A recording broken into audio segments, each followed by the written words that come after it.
Very few painters created light like Caravaggio did, and in this video we're going to uncover how he might have done it, using techniques that are now rarely used 400 years later. Of course, no one knows exactly how he painted.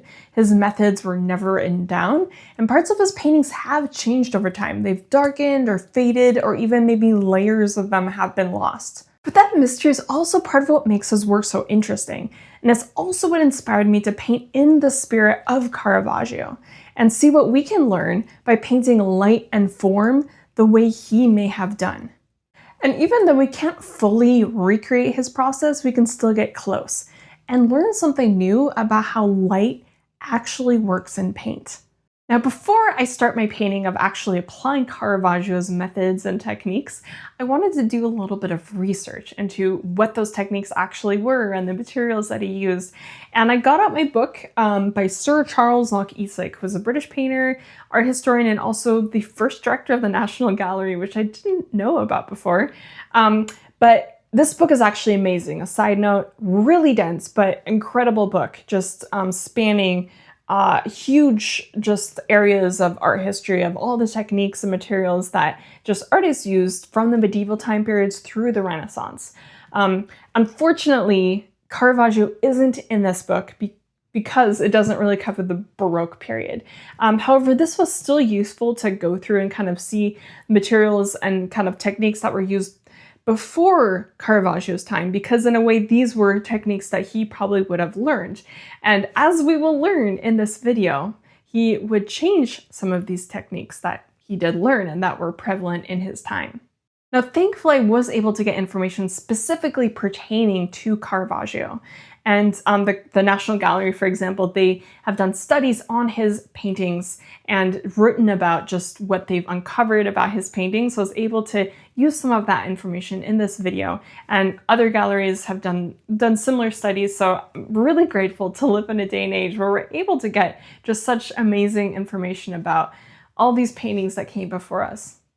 Now, to start my painting project of applying just all these things that I learned about Caravaggio's techniques and methods, I was first initially going to actually set up a painting that had his signature chiaroscuro lighting, that really dramatic, dark, light kind of lighting setup.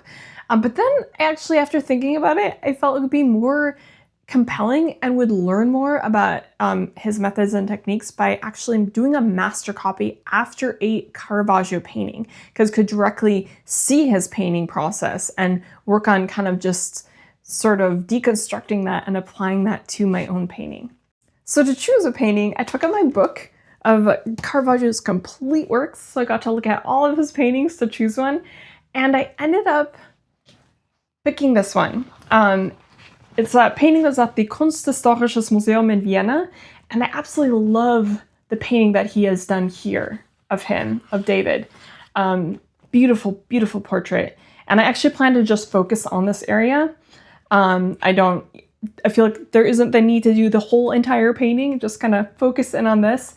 And I'll show you just how I do that, and I'm going to make sure that just the sizing of it is accurate to the actual sizing of the real painting. Now, by measuring a copy of the painting and comparing that to the actual size of the real painting, I was able to determine the ratio of the area of the painting that I want to paint. So specifically focusing on the portrait that I showed you. I then measured and just cut out the size that I needed on my canvas and was able to get started.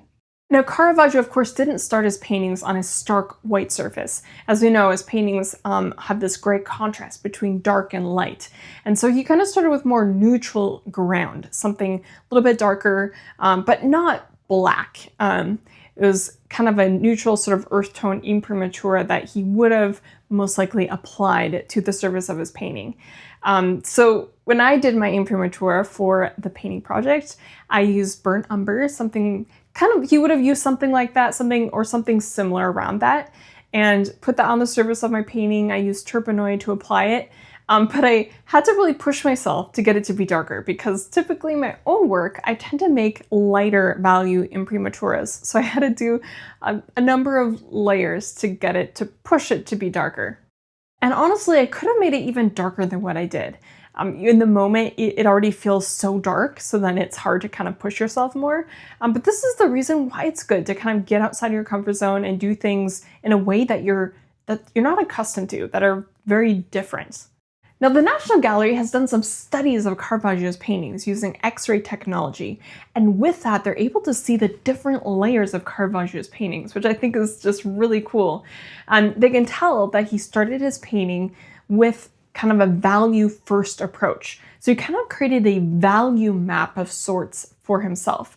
He did not focus on creating kind of line drawings to know, okay, exactly, everything, where everything goes in his paintings. So some painters in the past, old masters, did these very intricate line drawings to start their paintings, but he did not. He worked very directly to the canvas, especially in the beginning stages. And that's one thing that he did, is really worked with blocks of light and dark values. So in my master copy here, I'm working with creating kind of strong values right from the beginning, kind of with this burnt umber earth tone color, which is something he would also use, kind of a warm, rich, dark earth tone kind of color, like burnt umber. And so I did do a little bit of line drawing to start my painting, but it really is only to serve to know exactly where my light and dark values go in my painting.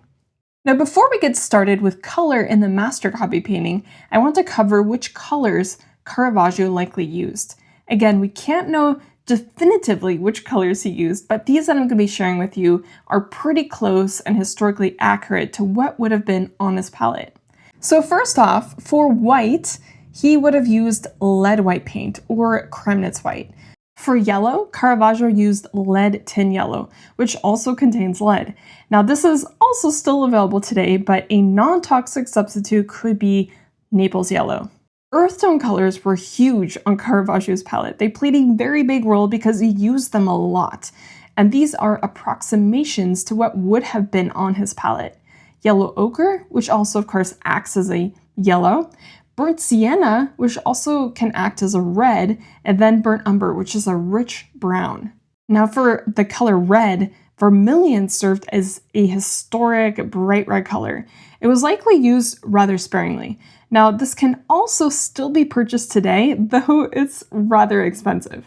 For blue, he likely used azurite blue, also today considered a rather historic color.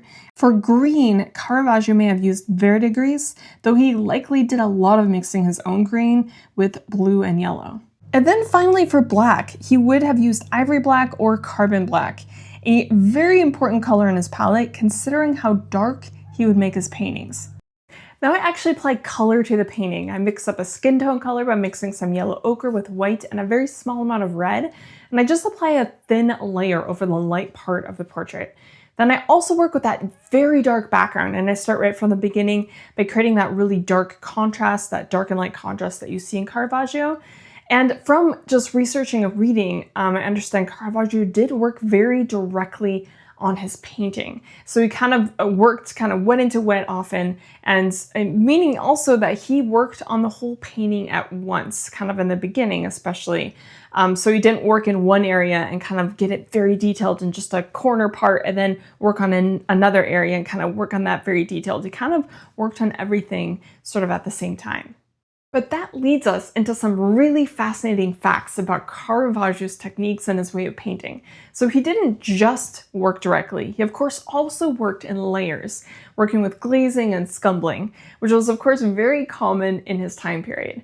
However, before him, just not too long before him, when Titian was alive and painting, Titian of course worked in the Venetian way, and their way of painting and working with these layers was that they would first make opaque layers, so thick layers of paint that you couldn't see through to the canvas. And then he would do these glazed layers on top of that, so these kind of transparent layers of color, and so that you could kind of see through those transparent layers and see that light beneath it, and it would be kind of this sort of gem-like sort of visual effect that would be really, really beautiful.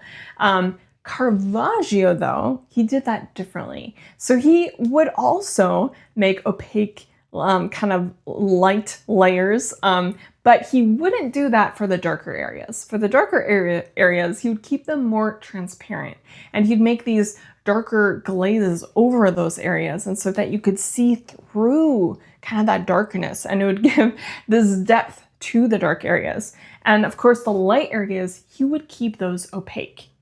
So I just find that so fascinating and just really interesting. And this shows just how things really did change. Sometimes we look at paintings and like, oh, they kind of on face value, they might look similar, the techniques, but they were very different. Now, before moving further, I just want to explain a little bit of what glazing is. I personally didn't know really what it was in practice for the longest time.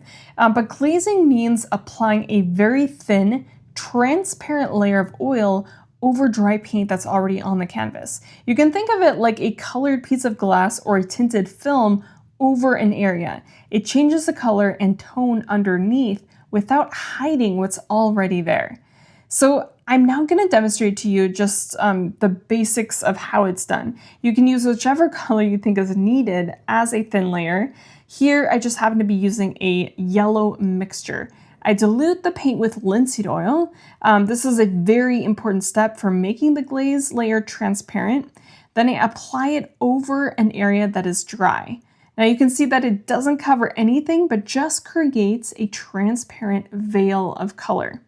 Now when light hits the surface, it passes through the transparent glaze and bounces off the opaque layer beneath, and then travels back through the glaze to your eye.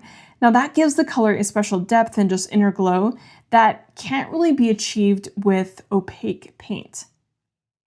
And so now my master copy painting, I'm painting all those light areas in an opaque way. However, I do feel like I went a bit too opaque because I'm actually using titanium white, unfortunately, which is a very opaque white. And I'm not using the more historically accurate white, something that Caravaggio would be more likely to have used or would have used, which is lead white or Kremnitz white. I'm unfortunately rather low on my Kremnitz white at the moment, and I will be getting more. If you want to learn more about transparent white, lead white, Kremnitz white, let me know in the comments section because I'd be happy to share about that and talk about that. Now, after getting much deeper into my Caravaggio Master Copy painting, I was realizing that it wasn't exactly resembling the original painting as much as I wanted it to. And of course, the goal of this project, of this painting, wasn't to create like an identical Caravaggio painting. For one, that would be impossible, but it was really just to learn as much as I could, and specifically to learn more about the techniques and just methods that Caravaggio may have used. But at the same time, kind of making the painting so it really does kind of at least resemble Caravaggio's painting to a certain degree would really fall in line more with I'm actually trying to follow Caravaggio more and kind of follow his methods more. So it was important to me for it to at least kind of somewhat sort of match his painting. Now there's a couple of reasons of why my painting isn't matching Caravaggio's painting as much as I would like it to. And one of those reasons is the values. So of course my values don't really look like Caravaggio's values at the moment. He of course has these really strong, stark values that are really, really dark next to really, really light. And the reason why I don't have my light highlight values yet is because Caravaggio actually would save that for kind of the last stage of the painting. And this is actually something that a lot of artists practice today, and it's also the way I was taught and the way I try to kind of work in my own painting. So something that's been done for hundreds and hundreds of years. What I find fascinating though is how he made his highlights. And it's something I had no idea about before, and I'm going to be sharing all about that with you kind of as we reach that end part of the painting at the end, towards more the end of this video. But I could push my darker values to be darker, and that's something that I do need to do with the painting. However, the second thing that is really keeping this painting from looking more like Caravaggio's painting is that the geometry is off. The drawing needs to be adjusted. There's things that need to be shorter or longer or wider. And I'm typically, this is actually my strength and something that I'm rather good at. But for some reason, for the life of me, I'm having a hard time figuring out just the areas that need to be adjusted and just having a more difficult time with that. So I went ahead and kind of really adjusted things, the drawing elements of my painting, moving things around and pushing things over. But then I also started glazing on the painting, in part because the values just were not working very well at all with the painting, and I wanted to work with that to kind of just do a large area covering of just light transparent color. And I first put down a transparent yellowish glaze because one of the copies of the paintings that I was looking at, of Caravaggio's painting that I was looking at, it was very yellowy, and so that's why I did that. But then when I actually looked at the museum's version from the Kunsthistorisches Museum in Vienna, where the painting actually lives and is, it was much cooler in temperature and lighter in value. So then I put a lighter value, cooler glaze over the painting. Now it's this stage of the painting, while doing all these glazing layers, that is the most fascinating and also valuable to me. I'm learning an incredible amount. I never really use glazing at all in my own work. It's not something that was really ever taught to me in my years of art school. And that's also why I say that these techniques, they aren't really being taught, and they aren't really being used. And I think it's so important to learn them, because why not? I think they can be useful for different moments or different paintings that you might do. So why not learn them? Because honestly, they are pretty incredible. And it was beautiful to be able to witness when putting over a glazed layer on the painting and just seeing how all the colors were more unified, much more unified than they were before. Now, unfortunately, that doesn't really show up as much just on the camera in this video as much as I wish it did. Every time I look through the camera while I was painting, I'd be kind of frustrated, like, the colors really don't look the same just through the camera as they do in real life, and kind of being able to see what this glazing looks like. So all that said, I really encourage you to try this glazing yourself at home and kind of experiment with it. And again, I was so fascinated by this glazing, and it's definitely something I want to apply to my own work and kind of use more. And I would love to share more about it. If you're interested in learning more about it, would like to see more just actual in-depth glazing demonstrations, I'd love to share. So let me know in the comment section below if that's something you are interested in. Now, as we near the end of the painting here and I get into painting the highlights on my master copy painting, I want to talk about how Caravaggio painted his highlights. Now, this is something that I brought up a bit earlier that I would be sharing about because it was so fascinating when I read it. I never knew about this before. But Caravaggio would use egg tempera paint mixed with some oil. It was often sometimes walnut oil that he would mix his egg tempera with to create his really, really light highlights. And the reason why he did that is because the egg tempera paint is cooler in temperature and more opaque than the lead white paint. And it definitely is true because, as we know, lead white is more transparent and it is a little bit warmer. And really light highlights do need to be very cool in temperature. Now, I eventually reached a point where I really need to wrap up this painting and just wrap up this project in general. And I wasn't totally thrilled with how my master copy turned out, but I was thrilled with just how much I learned from it, especially kind of more the end part of the painting where I shared with you about the glazing and everything. Like I was actually genuinely really excited about all of that and just how it could apply to my own painting. And I really do hope that just everything I shared in this video and all the techniques and everything, that they inspire you as well to maybe apply these things to your own work. Maybe also do a master copy painting yourself and just learn how to adapt these techniques into your own techniques. Now, all the methods and techniques that we learned about today are really significant. In Caravaggio's time, the Venetian way of painting was entirely dominant, but he entirely rejected that way of painting. He didn't want to create idealized images and images that were super, super polished. He wanted to paint what was real, and he chose the techniques and developed the techniques that allowed him to paint more in that way. And in just a few kind of short decades, his painting style would be the most influential way of painting all throughout Europe, kind of paving the way for painters like Rembrandt and Velázquez. Thank you for watching this video. Now, if you have any questions at all, leave those in the comment section below. Or if you'd just like to say hi, I always love hearing from you. Now, do like this video and subscribe if you haven't yet. It really does help me to be able to make more content like this one and to be able to share more and just help others be able to learn more about painting. Look forward to seeing you in the next video.